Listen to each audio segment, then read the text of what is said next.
यह एक निस्वार्थ लड़के की कहानी है जो अपनी बहन के सपनों को पूरा करने में उसकी मदद करता है। एक मैराथन के दौरान लड़के का सामना एक अमेरिकी लड़की से होता है जो सीढ़ियां चढ़ते समय गिर जाती है और वह तुरंत उसकी मदद के लिए आता है। यह लड़की हाल ही में वाराणसी के बारे में अपनी अप्रिय टिप्पणियों के लिए सुर्खियों में रही थी। क्या यह लड़का उस लड़की की स्वार्थी मानसिकता को बदल पाएगा? शाम को सिद्धार्थ ने अपनी मां से पूछा, यह जेंडर बायस क्या है? कुछ देर सोचने के बाद उसने आगे कहा, पलक नाम की एक नई छात्रा हमारी कक्षा में आई है। उसका एक छोटा भाई है। पलक ने हमें बताया कि उसकी मां उसे घर के काम करने के लिए कहती है, लेकिन उसके भाई को नहीं। उन्होंने उसके भाई को एक दोस्त के घर रात बिताने की इजाजत दी, लेकिन पलक को नहीं। उसके जन्मदिन पर उसे उपहार में एक गुड़िया और रसोई के बर्तन मिले, जबकि उसके भाई को एक फुटबॉल और एक लेजर गन मिली। लिंग भेदभाव सिर्फ भारत में ही नहीं बल्कि पूरी दुनिया में है, मां ने जवाब दिया। तुम अपनी टीचर से जेंडर बायस के बारे में क्यों नहीं पूछते? सिद्धार्थ ने टीचर से जेंडर बायस के बारे में पूछा। टीचर सामंथा ने जवाब दिया, जेंडर बायस हर जगह है, लेकिन मैं लड़कियों और महिलाओं के खिलाफ होने वाले अपराधों को लेकर खास तौर पर चिंतित हूं। मैं तुम्हें जेंडर बायस के बारे में एक सच्ची कहानी सुनाती हूं। यह कहानी एक जुड़वां भाई माधव और उसकी बहन बांसुरी की है, जो वाराणसी में अपने माता पिता के साथ रहते थे। भाई बहन अक्सर छोटी छोटी बातों पर झगड़ते थे, लेकिन वे एक दूसरे से बहुत प्यार करते थे। बहन कभी कभी अपने भाई की गलतियों का दोष अपने ऊपर ले लेती थी। बच्चे 5 साल के हो गए और उनका दाखिला पास के एक स्कूल में हो गया। माधव बहुत शरारती था और पढ़ाई से ज्यादा खेलने में रुचि रखता था। दूसरी ओर बांसुरी पढ़ाई में बहुत अच्छी थी। 7वें जन्मदिन पर माधव को एक फुटबॉल मिला, जबकि बांसुरी को एक सुंदर लाल पेंसिल बॉक्स मिला। उत्साहित होकर बांसुरी पेंसिल बॉक्स अपने दोस्तों को दिखाने के लिए स्कूल ले गई।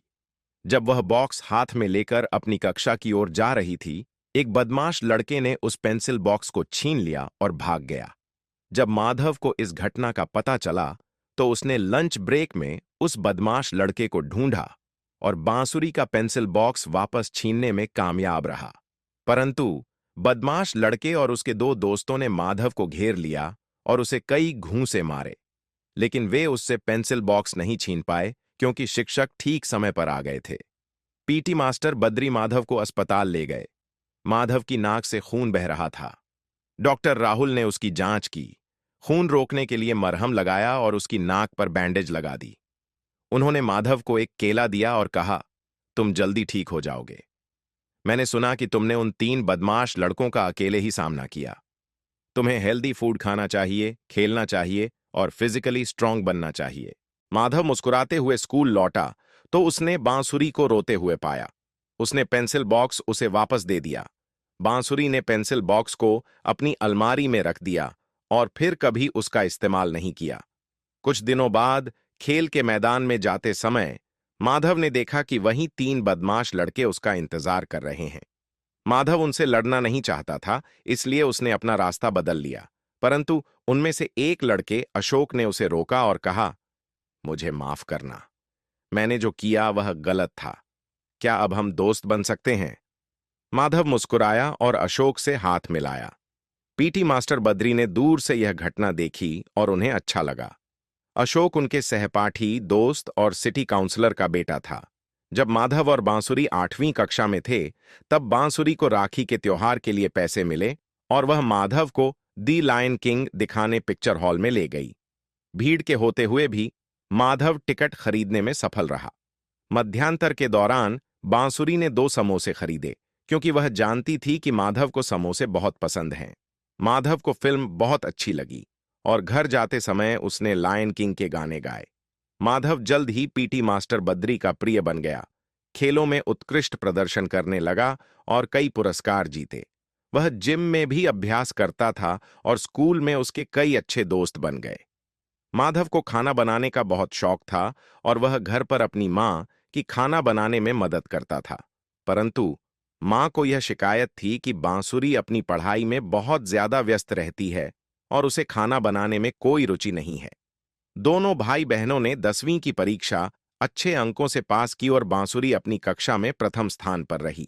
2 साल बाद बांसुरी ने अपने स्कूल में टॉप किया और 12वीं की बोर्ड परीक्षा में दूसरा स्थान हासिल किया। माता पिता खुश तो थे, लेकिन चिंतित भी थे, क्योंकि उनके पास दोनों बच्चों की कॉलेज की पढ़ाई के लिए पैसे नहीं थे। मां ने फुसफुसाते हुए कहा कि हम माधव को कॉलेज भेज सकते हैं और बांसुरी की शादी के लिए पैसे उधार ले सकते हैं, जो माधव ने सुन लिया। बाद में माधव ने अपने पिता को बताया कि वह आगे पढ़ाई नहीं करना चाहता और उनसे बांसुरी के डॉक्टर बनने के सपने को पूरा करने के लिए कहा। प्रवेश परीक्षा से 1 सप्ताह पहले बांसुरी बेहोश हो गई।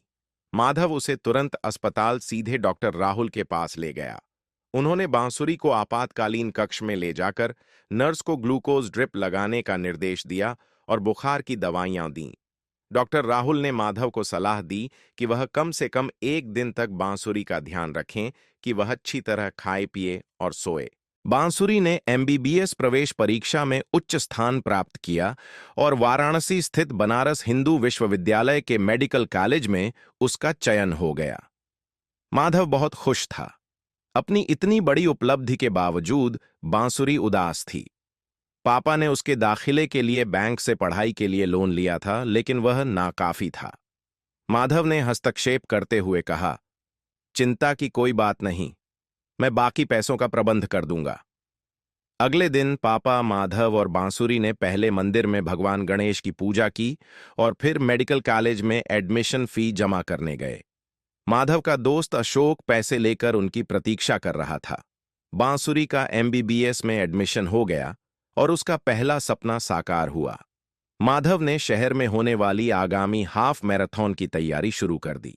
माधव और पीटी मास्टर बद्री ने 4 महीने का प्रशिक्षण कार्यक्रम बनाया। हर दिन सुबह 5 बजे वह अपना स्टेमिना और गति बढ़ाने के लिए दौड़ना शुरू कर देता था और 21 किलोमीटर की दूरी 90 मिनट से कम समय में पूरी करने का लक्ष्य रखता था। उसके दोस्त अशोक ने उसे दौड़ने के लिए एक जोड़ी जूते उपहार में दिए। माधव समय का पाबंद था और हाफ मैराथन में सफल होने के लिए डिटरमिन्ड था। शाम को माधव ने basic computer science classes join कर ली। उसके पास कई अच्छे बिजनेस आइडियाज थे, पर उसके लिए पैसे नहीं थे। अशोक चाहता था कि वह उसके परिवार के होटल व्यवसाय में शामिल हो जाए, लेकिन माधव अनिश्चित था। मजाक में बांसुरी ने सुझाव दिया, तुम मेडिकल कॉलेज के सामने एक मोबाइल चाय और कचौड़ी की दुकान क्यों नहीं खोल लेते? बहुत अच्छी चलेगी। माधव को अचानक याद आया कि उसके एक क्लासमेट के पिता दुबई जा रहे हैं और अपनी मोबाइल शॉप वैन बेचना चाहते हैं। उसने इस विचार पर पीटी मास्टर बद्री से चर्चा की और साथ मिलकर उन्होंने मासिक भुगतान योजना पर मोबाइल वैन और उसके सामान के लिए एक अच्छा सौदा तय किया। माधव ने खुद ही मोबाइल वैन को पेंट किया और अंदर की सभी चीजें व्यवस्थित कीं। माधव ने अपनी वैन का नाम नानक टी पॉइंट रखा। बद्री ने सुझाव दिया, तुम स्कूल कैंटीन मालिक के बेटे को भी इसमें शामिल कर सकते हो, वह बहुत अच्छा खाना बनाता है। माधव को यह सजेशन अच्छा लगा। मेडिकल कॉलेज के सामने नानक टी पॉइंट खुलने के पहले ही दिन लोगों की प्रतिक्रिया उत्साहजनक रही। हालांकि माधव के माता पिता उनके इस फैसले से पूरी तरह खुश नहीं थे, फिर भी वे बांसुरी, मास्टर बद्री, अशोक और डॉक्टर राहुल के साथ उसका समर्थन करने आए। नानक टी पॉइंट फल फूल रहा था और हमेशा ग्राहकों से भरा रहता था। दोपहर के 2 बज रहे थे और माधव बांसुरी का इंतजार कर रहा था। उसे भूख लगी थी। बांसुरी थोड़ी देर से आई। दोनों बातें करते हुए दोपहर का खाना खा रहे थे। बांसुरी ने जल्दी से अपना खाना खत्म किया और यह कहते हुए चली गई कि उसकी प्रैक्टिकल क्लास है। बांसुरी अभी 50 मीटर ही चली थी कि उसे घुटन भरी कर्कश आवाज सुनाई दी। उसने तुरंत पीछे मुड़कर माधव को देखा, जो सांस लेने के लिए संघर्ष कर रहा था। वह उसकी ओर दौड़ी, एक अन्य छात्र से टकरा गई और उसकी कॉपियां सड़क पर गिर गईं। वह उठी और तेजी से माधव की ओर बढ़ी। वह माधव के पीछे खड़ी हो गई, उसकी नाभि से दोनों हाथों से लपेट लिया और 3 बार झटके से पेट को दबाया। यह कारगर रहा और फंसा हुआ खाना बाहर आ गया। वह खांसने लगा। यह एक अच्छा संकेत था कि चोकिंग खत्म हो गई है। बांसुरी ने उसे गहरी सांस लेने के लिए कहा। उसकी आंखों में आंसू थे और वह डर से कांप रही थी। माधव ने उसके आंसू पोंछे, उसके हाथ पकड़े और कहा, मैं ठीक हूं, अब तुम्हें क्लास में जाना चाहिए। जिस छात्र से बांसुरी टकराई थी, उसने गिरी हुई कॉपियां उठा ली थीं। उसने किताबें बांसुरी को लौटा दीं। बांसुरी ने उसका धन्यवाद किया। छात्र ने माधव से पूछा, वह तुम्हारी क्या लगती है? माधव ने गर्व से कहा, वह मेरी बहन है। काशी विश्वनाथ हाफ मैराथन में केवल 7 दिन शेष थे। फाइनल रिहर्सल के लिए माधव बांसुरी के साथ सुबह 5 बजे बनारस हिंदू विश्वविद्यालय के गेट पर पहुंचा। पीटी मास्टर बद्री और अशोक पहले से ही उनका इंतजार कर रहे थे। माधव ने ईश्वर को याद किया और मैराथन शुरू कर दी। पीटी मास्टर, अशोक और बांसुरी एक जीप में उसके पीछे पीछे चल रहे थे। 2-3 मिनट के 3 छोटे ब्रेक के साथ माधव ने हाफ मैराथन केवल 1 घंटे 26 मिनट में पूरी कर ली। दुनिया भर के मैराथन धावकों ने काशी विश्वनाथ हाफ मैराथन के लिए पंजीकरण कराया था। उनमें से एक भारतीय मूल की अमेरिकन अमारा भी थीं, जिन्होंने 7 महाद्वीपों में हाफ मैराथन पूरी की थी। अमारा ने मीडिया का ध्यान तब खींचा जब उसने कहा, वाराणसी अब तक का सबसे गंदा शहर है जहां मैं गई हूं। आप देखेंगे कि आदमी और कुत्ते एक साथ सो रहे हैं और घाट पर लाशें जल रही हैं। यह बहुत डरावना है। हाफ मैराथन सुबह 6 बजे बीएचयू गेट से शुरू हुई। सभी सुरक्षा व्यवस्थाएं और चिकित्सा सुविधाएं, जिनमें पेय पदार्थ भी शामिल थे, तैयार थीं। सैकड़ों स्वयंसेवक प्रतिभागियों की सहायता के लिए मैराथन मार्ग पर खड़े थे, जिससे चारों ओर मुस्कान के साथ उत्सव का माहौल बना हुआ था। मैराथन मार्ग में गंगा नदी पर वाराणसी के प्रसिद्ध घाट शामिल थे। माधव ने एक स्थिर गति बनाए रखी, लेकिन रिहर्सल के दौरान की तुलना में तेज दौड़ा। उसने कई पेशेवर धावकों को पीछे छोड़ते हुए केवल 1 घंटे और 10 मिनट में 20 किलोमीटर पूरे किए। माधव ने एक एनर्जी ड्रिंक ली। बांसुरी और बद्री अंतिम किलोमीटर के लिए उसके साथ हो लिए। माधव ने अपनी गति बढ़ा दी और अमेरिकी लड़की अमारा को पीछे छोड़ दिया। अमारा यह देखकर परेशान हो गई कि कोई उसे पीछे छोड़ रहा है। उसे विश्वास नहीं हो रहा था। उसने अपनी गति खो दी और घाट पर ऊपर चढ़ते समय लड़खड़ा गई और गिर गई। अमारा दर्द से चिल्लाई और माधव पीछे मुड़कर उसकी मदद के लिए दौड़ा। माधव ने उसे संभाल लिया। उसके टखने और घुटने में चोट लग गई थी और वह चलने में असमर्थ थी। बद्री और बांसुरी 1 मिनट में घटनास्थल पर पहुंच गए। बद्री ने उसकी जांच की और कहा, उसके टखने और घुटने पर बस कुछ खरोंचे हैं। मेडिकल टीम आई और उसे प्राथमिक उपचार और दर्द निवारक दवाएं दीं। अमारा ने कहा, मैं दौड़कर मैराथन पूरी नहीं कर पाऊंगी। माधव ने कहा, तुम कर सकती हो, बस 1 किलोमीटर और हम अपनी मंजिल पर पहुंच जाएंगे। माधव ने उसे मैराथन जारी रखने में मदद की। माधव और अमारा मैराथन में क्रमशः 5वें और 6ठे स्थान पर रहे। अमारा दुखी थी। उसने सोचा कि अगर वह लड़खड़ाती नहीं तो मैराथन में प्रथम स्थान पर होती। अचानक उसे उस लड़के का ख्याल आया जिसने उसकी वजह से मैराथन जीतने का मौका गंवा दिया था। फिर भी वह शांत था और मुस्कुरा रहा था। उसकी आंखें उस लड़के को ढूंढ रही थीं। वह हर समय सिर्फ अपने बारे में सोच रही थी। उसने उस लड़के का नाम जानने की कोशिश भी नहीं की और वह लड़का उसकी वजह से खुशी खुशी मैराथन हार गया। उसने ऐसे निस्वार्थ और बड़े दिल वाले लोग पहले कभी नहीं देखे थे। वह उदास थी और खुद को दोषी महसूस कर रही थी। वह उस लड़के को ढूंढकर उससे माफी मांगना चाहती थी। अमारा को वाराणसी और भारतीय संस्कृति के प्रति प्रेम और गहरी प्रशंसा विकसित होने लगी। जल्द ही कई पत्रकार अमारा को घेर लेते हैं। एक ने पूछा, इस बार आप मैराथन नहीं जीत पाई, कैसा लग रहा है? अमारा ने जवाब दिया, सबसे पहले तो मैं माफी मांगना चाहती हूं। मुझे अपनी पिछली टिप्पणियों पर सचमुच पछतावा है। वाराणसी के बारे में मैं गलत थी। यह अब तक का सबसे ज्यादा आध्यात्मिक और जीवंत शहर है। यहां के लोग सिंपल, लविंग, फ्रेंडली और दयालु हैं। कुछ देर रुकने के बाद उन्होंने कहा, मैंने कुछ नहीं खोया है। आज मैंने एक अनमोल सबक सीखा है जिसने मेरी सोच और नजरिए को हमेशा के लिए बदल दिया है। फिर पत्रकार ने पूछा, क्या आप काशी विश्वनाथ मंदिर जाएंगी? अमारा ने कहा, हां, मैं सुबह काशी विश्वनाथ के दर्शन करूंगी, शाम को गंगा आरती देखूंगी और फिर मेरी वाराणसी की गलियों में घूमने की योजना है। अमारा ने विजयी उम्मीदवारों की सूची से माधव का पता और मोबाइल नंबर लिया। अगले दिन काशी विश्वनाथ मंदिर में पूजा करने के बाद वह माधव से मिली और उसकी दुकान पर सब्जी कचौड़ी का आनंद लिया। अमारा ने माधव को एक बड़ा रेस्टोरेंट खोलने में मदद करने का प्रस्ताव दिया, लेकिन उसने सम्मानपूर्वक मना कर दिया।